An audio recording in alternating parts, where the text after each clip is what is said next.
Le Grand Matin Sud Radio, 7h-10h, Patrick Roger, Cécile de Ménibus. Sud Radio, présidentielle 2022.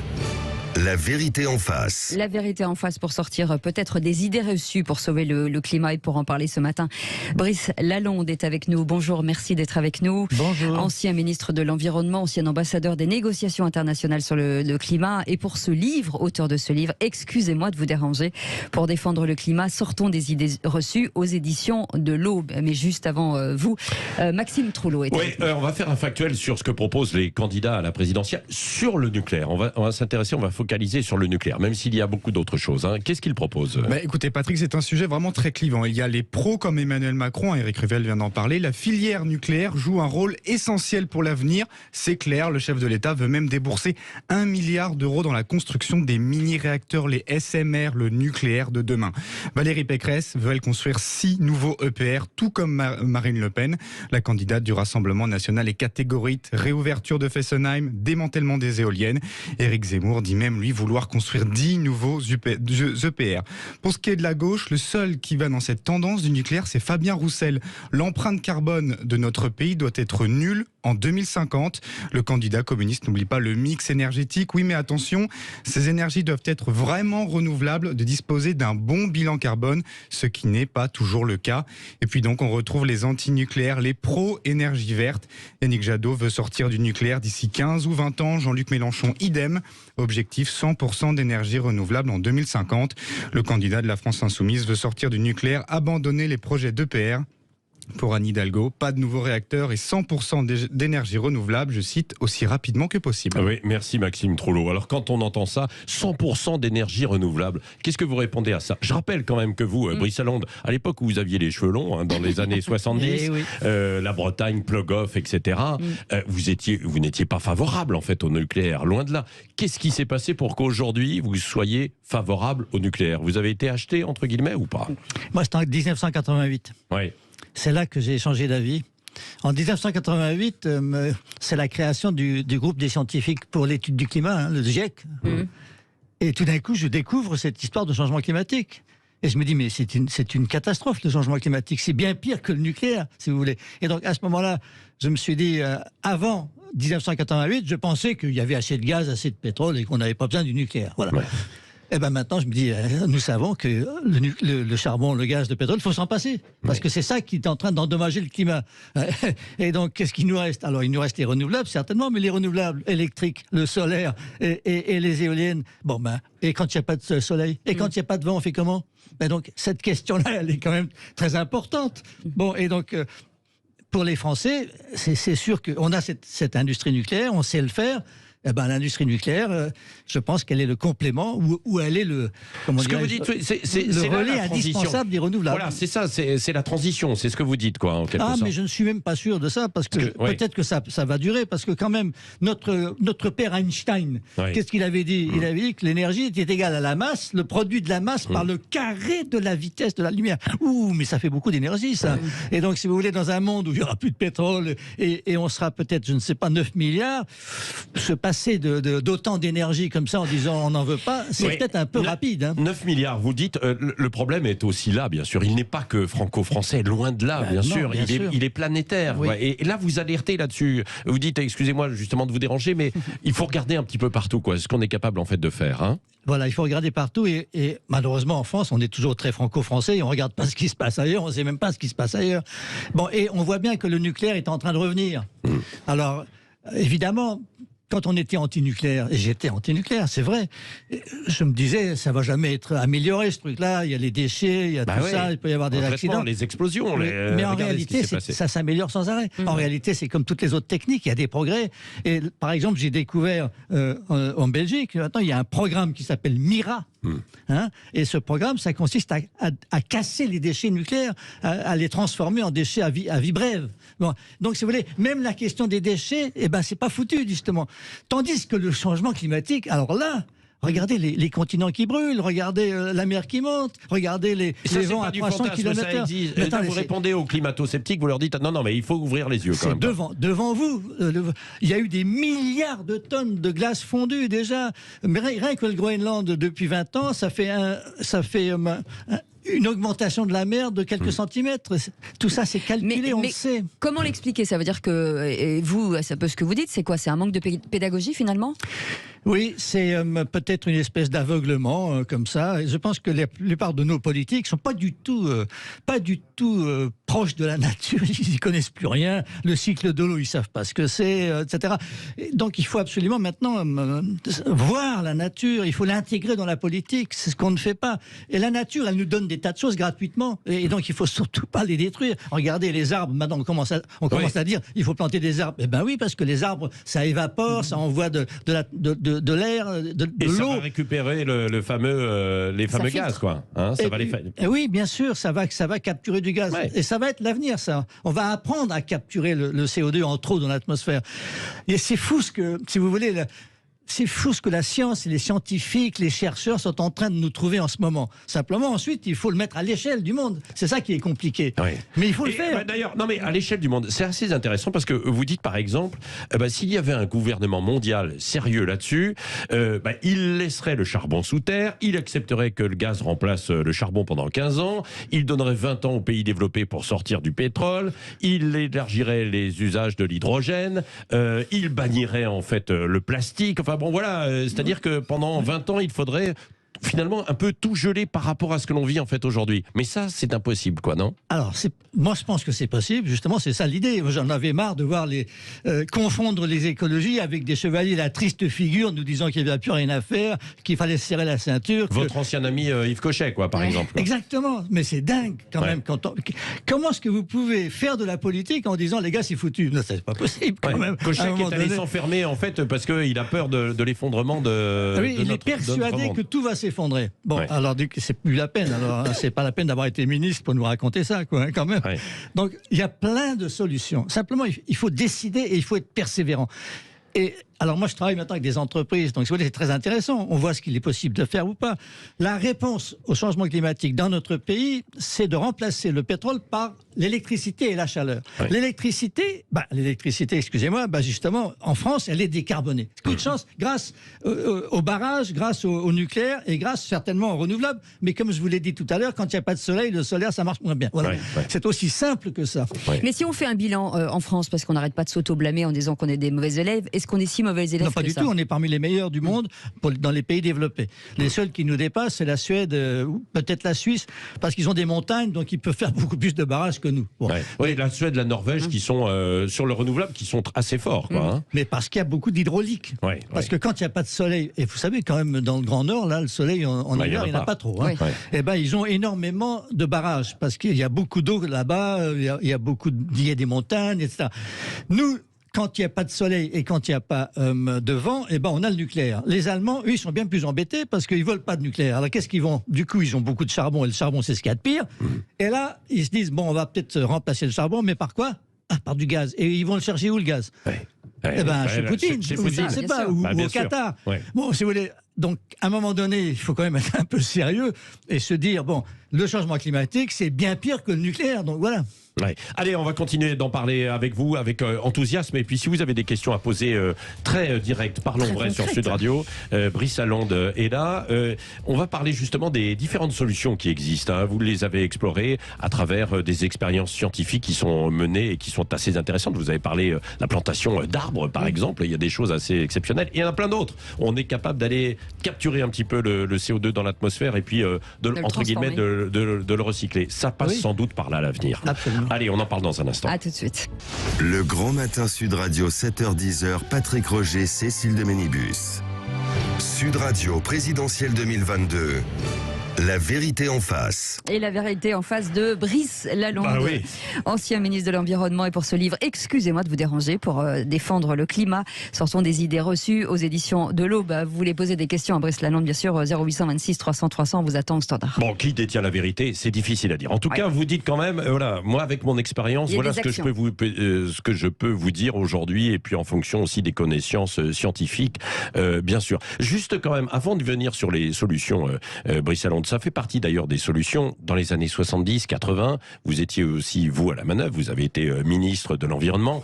On allait beaucoup vers les économies d'énergie. On disait économie d'énergie. On a un petit peu avancé là-dessus. Aujourd'hui, les écolos, en tant que tels, les Verts, hein, je parle beaucoup plus des partis politiques, ils disent justement il faudrait moins consommer, c'est-à-dire décroissance, etc. Qu'est-ce que vous leur répondez ?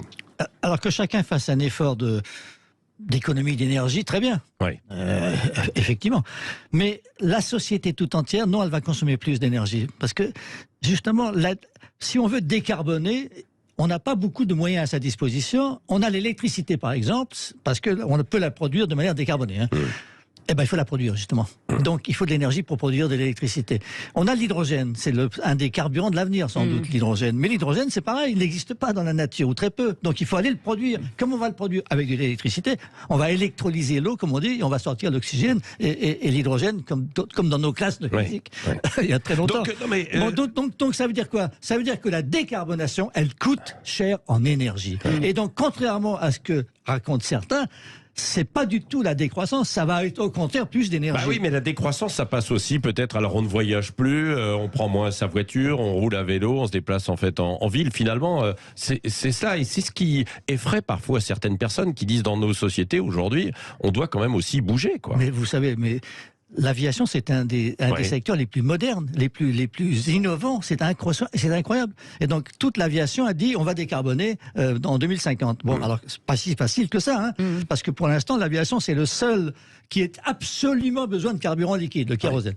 Bon, alors justement, avant-hier, on vient d'annoncer qu'une usine à Dunkerque allait recycler le CO2. Le CO2, c'est notre problème, c'est la pollution.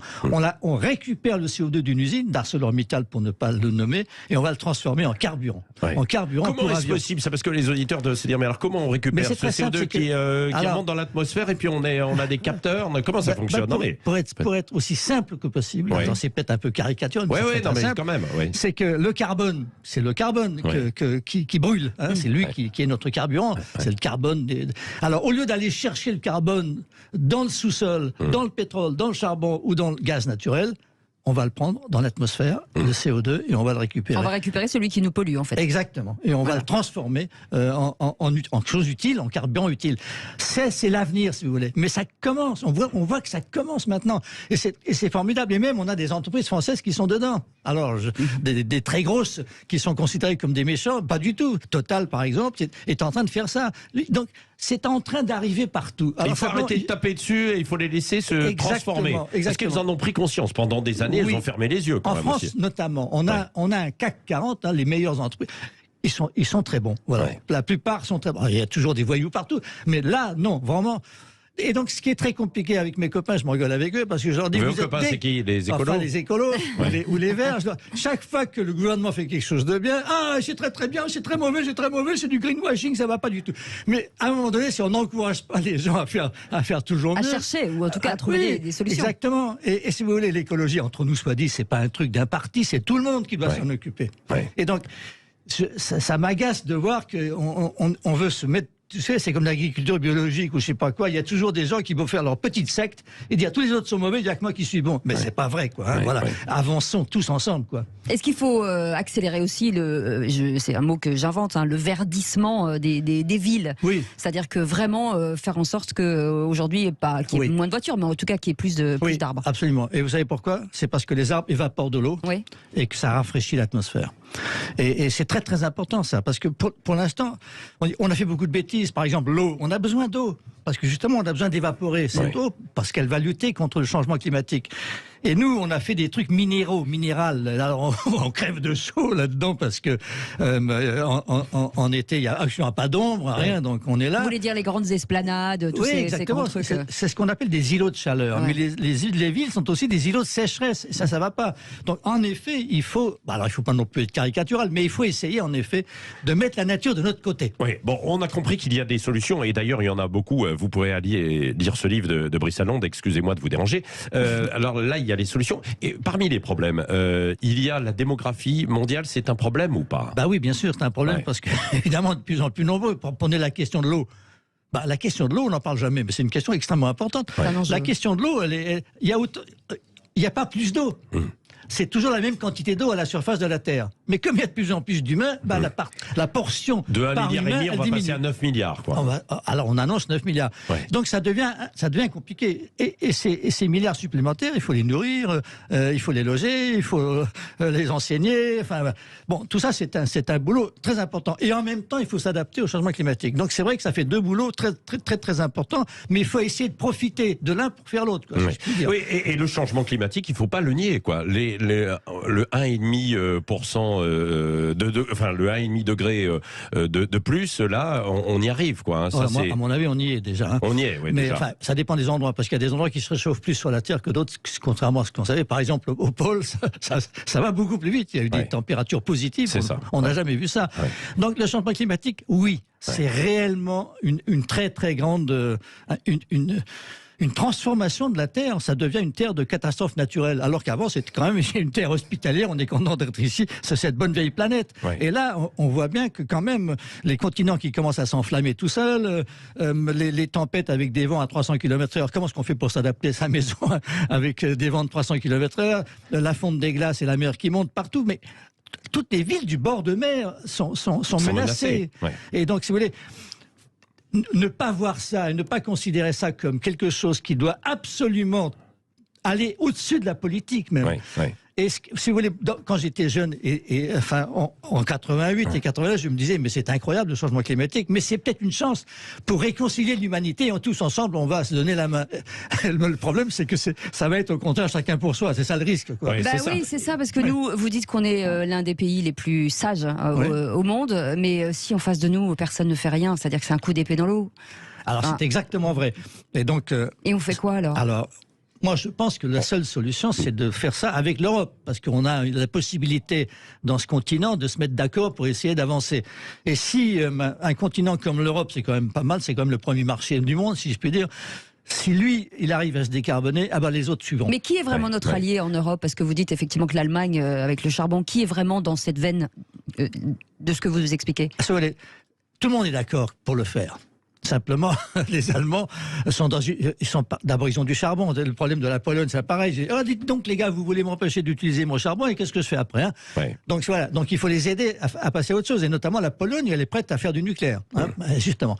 Bon, et donc, il faut persuader, je crois qu'il faut convaincre l'Allemagne et la Commission européenne, parce que la Commission européenne, elle est très proche des positions allemandes. Il faut le dire, écoutez, en principe, dans l'Europe, chaque pays a le droit de faire sa stratégie pour décarboner. Simplement, il faut décarboner.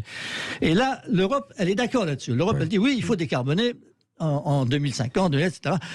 Donc, essayons de faire ça le plus sérieusement possible, en demandant à la Commission d'arrêter de nous embêter avec une espèce d'une manière un peu bureaucratique de voir les choses, ou un peu allemande, quoi, hein. Voilà. Disons les choses simplement. Il y a, pour rejoindre ce que vous disiez tout à l'heure par rapport aux politiques, il y a un film qui cartonne qui s'appelle Don't Look Up. Hein. C'est une parodie, bien sûr, mais où les politiques, quand on leur parle de ce changement, ils rigolent, ils disent oui, c'est ça, parlez toujours, mais il y a d'autres préoccupations. Est-ce que vous avez le sentiment que dans l'ensemble en fait des partis politiques, quand même aujourd'hui, il y a une conscience de cela, de ce changement climatique et des nécessités à faire quelque chose? Ça commence. Oui.